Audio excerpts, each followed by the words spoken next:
Hey kids, we're gonna be talking about the corruption of. Hey kids, it's me, you in the future.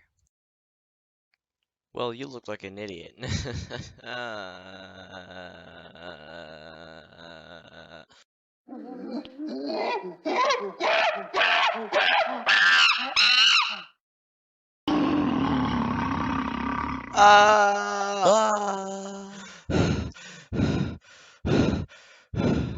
Keep it together, man. Just for the video. Hey kids, you ever heard of the Ku Klux Klan?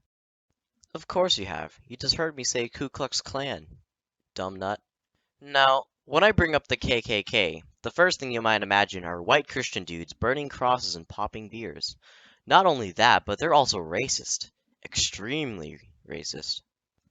To the point where they will have a civil conversation with you until they find out you're black.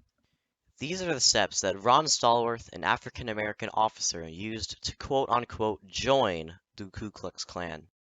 Step 1. Send a letter. You might think the KKK would go around asking people to join, like a bunch of teachers asking for money.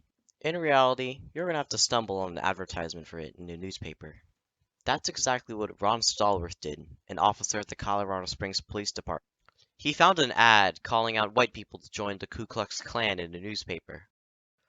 Upon finding it, he sent a letter to the chapter leader expressing his hate for anyone that wasn't quote-unquote pure Aryan white like him. Several weeks later, a man named David Duke, the grand wizard of the whole freaking KKK, calls in response, taking a liking to Ron Stallworth's character and asks to meet in person.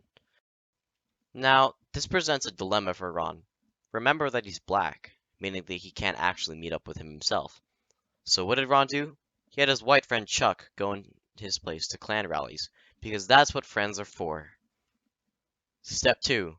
Get friendly. David Duke was on good terms with Ron, starting a weekly call between the two, not knowing that he formed a friendship with a black man. In one conversation, David was telling Ron about how you could tell if someone was black based on how they spoke. He said that the word R in particular, Duke claimed was a dead giveaway. He said that black people pronounce R as R, as opposed to R. You know what Ron did after that conversation? Quote, and from that point and on, whenever I called him up, I would say, hello, Mr. Duke. How are you doing? What a legend. Man took catfishing and trolling to another level. Step 3. Leave. Ron Stallworth had to work as David's bodyguard in January 1979 at a Klan rally, being the only one available for the job. And contrary to what you think the Grand Wizard of the whole KKK would do, David shook hands with Ron Stallworth, and even gave him the special handshake that only KKK members gave to each other. Ron asked David for a photo, and at the last moment when the picture was being taken, he put his arm around him. Not only did this man infiltrate the KKK, but he also got a photo just vibing with the Grand Wizard of the whole Ku freaking Klan. Not only that, he got elected to be the Grand Wizard of the Colorado Springs chapter for being a loyal and dedicated Klansman. Holy macaroni. This development leads to the entire investigation being shut down. No one got arrested, though some Klansmen were identified as army recruits. Moral of the story is, well, there's not really a moral for this one. Sometimes stories are just incredibly stupid.